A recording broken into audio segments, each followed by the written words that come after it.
Bonjour, mon invité aujourd'hui est Frédéric Lemaitre, qui a été correspondant du Monde pendant 5 ans à Pékin et qui vient justement de publier aux éditions Talendier ce livre 5 ans dans la Chine de Xi Jinping.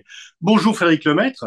Bonjour. Alors certains parlent toujours de la Chine comme un État totalitaire. Vous venez un peu à vous pourfender cette idée. D'ailleurs, vous racontez au début de votre livre ce qu'était un État totalitaire, c'est quand une mère doit insulter son propre fils parce qu'il n'est pas dans la ligne du parti, ce qui arrivait avec Xi Jinping. Oui, absolument. Xi Jinping, même pendant la révolution culturelle, avait été contraint de s'exiler dans une grande province, dans le Shaanxi, à l'ouest. Il avait une dizaine d'années simplement. Il est rentré à Pékin et sa mère l'a renvoyé dans le Shaanxi, sans doute parce qu'elle avait peur pour ses autres enfants. Mais c'est terrible, ça. Ça, c'est vraiment du totalitarisme. Oui. Donc aujourd'hui, en fait, vous le dites, c'est une dictature, mais vous dites, c'est une dictature de la majorité. Alors, comment vous expliquez ce concept de dictature de la majorité qui est une sorte de contrefaçon de la dictature du prolétariat? Oui, je dis que c'est une dictature de la majorité parce que de fait, ça reste un système autoritaire, mais j'ai dû constater pendant ces 5 années une majorité, voire une grande majorité des Chinois, je pense, approuvent le régime et sont assez satisfaits du régime. Alors, pas tous, ça va de soi, mais quand même une grande majorité approuve. Donc c'est pour ça que je dis, c'est une dictature de la majorité, absolument. Et C'est un vous terme. écrivez qu'il est faux de dire que le PC ne gouverne que par la peur. Le Parti communiste ne gouverne pas que par la peur, mais il y a aussi une adhésion finalement. Absolument, il y a une adhésion. Les Chinois sont quand même informés de ce qui se passe à l'étranger. Ils sont pas forcément autant convaincus qu'ils l'étaient par l'Occident qu'il y a quelques années. Et de fait, j'ai pris un exemple pour dire ça. C'est aux obsèques du Premier ministre Li Keqiang en fin 2023, où il y a quand même eu des dizaines de milliers de Chinois qui ont marqué leur sympathie, qui ont voulu rendre hommage à ce Premier ministre en mettant des fleurs là où il avait vécu ou travaillé. Désolé, mais quand vous avez ça, ça prouve bien. Alors, on peut dire c'est peut-être pour critiquer Xi Jinping qui lui-même n'était pas se méfier de ce Premier ministre, mais néanmoins, ça prouve bien que il y avait une réelle émotion en Chine à ce moment-là. Et donc, c'est pas vrai que le parti ne gouverne que par la peur, loin de là. Et Alors, il y a eu des, je dis même, pardon, que la Chine n'est évidemment pas un État de droit, mais un État de droit au pluriel. Les Chinois ont des droits. On parle beaucoup, notamment depuis l'élection du nouveau président à Taïwan, d'une guerre possible entre la Chine, dont la réunification est l'objectif officiel. Mais vous dites non, franchement, le jeu n'en vaut pas la chandelle. La Chine a peu de chances de se lancer dans un conflit pour réunifier Taïwan par la force. Moi, je pense, Edin, que Xi Jinping n'est pas forcément un va-t-en-guerre. Je veux dire, Dieu sait si on peut critiquer ce qu'ils ont fait à Hong Kong, néanmoins, il n'a pas envoyé les chars à Hong Kong. Par ailleurs, il voit très bien que la réunification, comme disent les Chinois, loin d'être une condition au grand renouveau de la nation chinoise qu'il a promis, et pour être au contraire le frein et bloquer cette réunification. Et enfin, je suis allé à Taïwan plusieurs fois en 2023, notamment au printemps où j'ai travaillé avec des spécialistes taïwanais et eux-mêmes ne croient pas à une invasion dans les toutes prochaines années. Alors, la Chine a signé en 2015 l'accord de Paris sur la lutte contre le changement climatique. Et il y a une sorte de paradoxe, c'est le pays le plus avancé en termes d'éolien, mais en même temps, les émissions de gaz à effet de serre par habitant ont augmenté de 30% depuis 2015, donc depuis la signature des accords de Paris. Oui, c'est ça. Vraiment, sur le climat, on peut décrire le paradis vert qu'est devenu la Chine, les voitures électriques, donc les villes silencieuses, un développement de l'éolien et du solaire comme aucun autre pays n'en connaît. OK, ça c'est la réalité.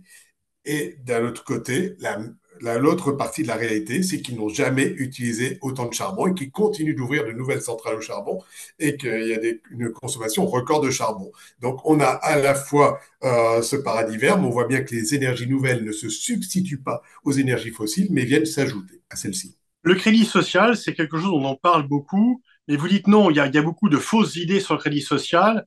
Il n'est pas ce truc orwellien dont on parle. En même temps, il y a quand même, enfin, je vous laisse répondre là-dessus et on verra sur WeChat après. Ouais. Non, effectivement, Il n'y a pas de crédit social. Je veux dire, les Chinois n'ont pas une note en fonction de leur comportement, s'ils ont bien traversé au feu vert, s'ils sont membres du parti, etc., etc. Dans les faits, dans 98% des cas, le crédit social est utilisé pour les chefs d'entreprise. Grosso modo, c'est un outil de sanction, et pas le premier d'ailleurs, c'est un outil de sanction contre les chefs d'entreprise qui ne payent pas leurs cotisations sociales. Voilà, c'est ça l'essentiel du crédit social. Et ça, c'est la première chose.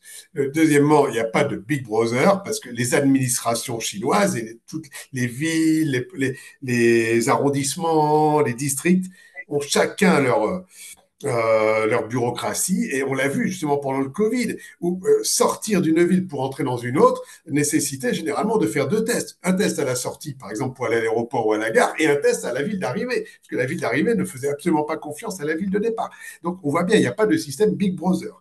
D'un autre côté, on voit comment le système qui est mis en place par un régime autoritaire pourrait amener à ce Big Brother. Mais pour maintenant, ce Big Brother n'existe pas. Et alors, WeChat, c'est quand même impressionnant, c'est 1,2 milliard d'utilisateurs et Mmh. on fait tout avec, mais du coup, si on est privé, on ne peut plus rien faire.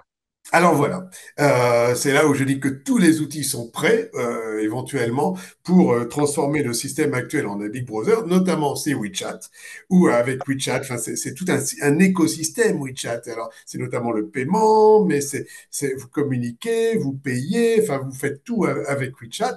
Et quand on vous bloque WeChat, et on peut vous bloquer WeChat pour des raisons politiques, ça arrivait à mon assistante pendant quelques jours, et bien là, du jour au lendemain, enfin d'une minute sur l'autre, vous ne pouvez plus voyager parce que vous ne pouvez plus prendre le métro, vous ne pouvez plus payer, vous ne pouvez plus téléphoner, vous ne pouvez plus rien faire, quoi, grosso modo. Hein. Vraiment, vous êtes exclu de la société. Et donc, quand on vous coupe WeChat parce que vous avez répandu des rumeurs malicieuses, selon la formule consacrée, d'abord, vous ne savez pas quelle est cette rumeur que vous avez répandue, à vous de le savoir en votre fort intérieur, moi, on ne vous le dit pas. Vous ne pouvez pas téléphoner à WeChat en disant ah, j'ai un problème, j'étais suspendu. Non, il faut demander à un tiers de le faire pour vous. Et donc, vous devez dire à votre mari, à votre épouse, à votre collègue, à quelqu'un de votre entourage j'ai fait quelque chose de pas bien, demande, s'il te plaît, à ce que je sois de nouveau admis dans le système. Le président Mao disait que les femmes sont la moitié du ciel, elles ne sont pas la moitié du bureau politique ni du comité central. Elles sont même totalement absentes. Donc ça, c'est quand même, il y en avait une jusqu'à présent, il y en a toujours une, il n'y en a plus depuis 2022. Donc là, effectivement, en politique, les femmes sont totalement discriminées. Même, alors, il y a des efforts au niveau local. Je pense que ça tient à deux raisons. Au niveau local, pour faire carrière dans le parti, ce qui marche, c'est le BTP, les grandes infrastructures, les trucs de mecs, quoi. Voilà. Et puis, premièrement. Deuxièmement, c'est vrai qu'être dans le parti, c'est vraiment énormément de responsabilités, c'est très chronophage. Et on a vu pendant le Covid des réunions à 2 heures du matin pour boucler un quartier, une résidence, etc. Donc de fait, c'est assez peu compatible avec une vie de famille. Et puis bon, par ailleurs, Xi Jinping promeut autour de lui des gens qu'il a connus depuis 20, 25 ans, et il y avait peu de femmes dans son entourage à ce moment-là, et donc il y en a très peu au sommet. Ça, c'est quand même un signe assez négatif envoyé à une bonne moitié de la population, voire même à toute la population. Et puis, autre signe négatif, c'est l'absence d'étrangers. Il y a autant d'étrangers dans la Chine qu'à Hong Kong ou à Taïwan pour les populations quand même qui ne sont pas les mêmes. Il n'y a aucun réfugié. Les Afghans ne sont pas réfugiés en Chine, alors que c'est quand même plus près que Calais. Donc, c'est un pays finalement qui profite de la globalisation et qui est fermé à l'étranger. Absolument. Il y a 800 000 étrangers en Chine, donc ça fait 2 fois moins qu'en Île-de-France, et effectivement, à peu près, grosso modo, autant qu'à Taïwan et à Hong Kong, évidemment, beaucoup moins peuplé. C'est un pays vraiment homogène de ce point de vue-là. Et de fait, moi, ce qui m'a toujours surpris, c'est qu'on n'ait jamais dit à la Chine, mais prenez des réfugiés. Voilà, vous dites leader du Sud global, ben, allez-y. Alors ça, c'est vraiment, non, c'est un non-sujet diplomatique. J'ai jamais compris pourquoi. Et de fait, il n'en est pas question. Voilà. Alors, c'est dommage que peut-être beaucoup de personnes pourraient être tentées de s'établir en Chine parce qu'il n'y a pas de droit de succession. Alors voilà, et c'est même ce que je dis dans mon livre. Hong Kong est devenu plus inégalitaire en passant du capitalisme au communisme, puisqu'il n'y a aucun droit de succession en Chine. Donc voilà, les héritiers de Jack Ma toucheront 100% du capital, etc. Donc ça, c'est quand même, il y a pas d'impôt sur les successions, il n'y a pas d'impôt foncier non plus. C'est un régime assez inégalitaire de ce point de vue-là, oui.